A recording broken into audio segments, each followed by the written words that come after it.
This is the Daily Writing Recorded, Part 6, titled A New Restaurant. It was all wrong. It was all so wrong. Eve did not like it at all. She had come to the restaurant since she'd been a child and had enjoyed the experience immensely. She used to come here with her mother and father and her little brother named Richard, who had since grown up and lost all of his innocence. Eve, on the other hand, hadn't. She still enjoyed coming to the same place on a yearly basis and seeing and tasting the same sights and the same dishes. This year, though, was different. She'd come on a Friday afternoon, as she always used to do in the past. She'd come a bit early, though, this time, in order to beat the traffic coming out of London.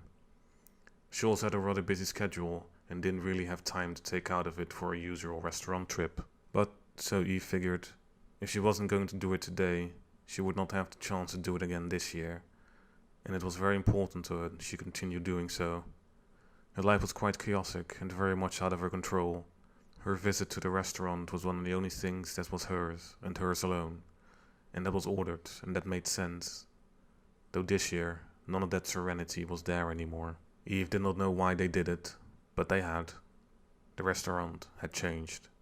It was still in the same place with the same people and with largely the same menu, but it was different. A lick of paint, Mr. Worthington had called it.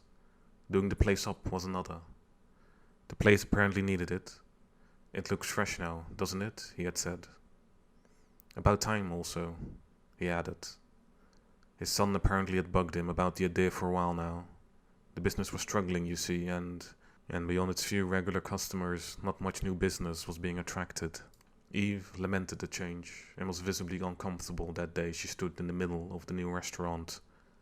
She listened to Mr. Worthington's words, but her eyes shifted nervously across the bright space and at the gleeful faces of the newly attracted customers. Her eyes paused at the large window up front and at the spot where her table used to stand. For a brief moment she thought it had been replaced, that it had been cleaned or something, and that Mr. Worthington was going to put it back any minute now. But she knew it was gone. It was all gone. Her life was gone. Nothing in it now was hers. She had lost everything already, and now she had lost this as well. Mr. Worthington continued to explain the change. We weren't getting any new customers in, he said. We had to change. I'm not talking about you, of course. You've been quite loyal, really, and we've appreciated it. But David was right. We had to change. Eve could tell by his tone that Mr. Worthington did not feel entirely alright with the change himself.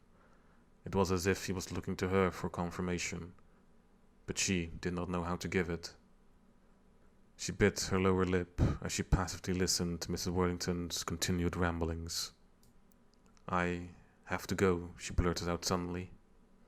Already, Mr. Worthington replied, confused. He suddenly realized where they were standing and scraped his throat. He then wiped his hands off upon his crisp white apron. I can have a table for you ready in just a minute, he said to Eve. I wasn't sure you were coming. You usually come a bit later, don't you? He gazed at his watch and squinted his eyes to get a better look. Eve nodded. Thank you, she said, but I'm sorry. She made a half-hearted attempt to pat Mr. Worthington on his back while she slowly backed away and turned around and strolled out of the restaurant. The next 2 hours Eve spent in the car, crying, terrified, shaking, and completely and utterly depressed. It was all over now. It was all over. No more has been written or recorded. Thank you for listening.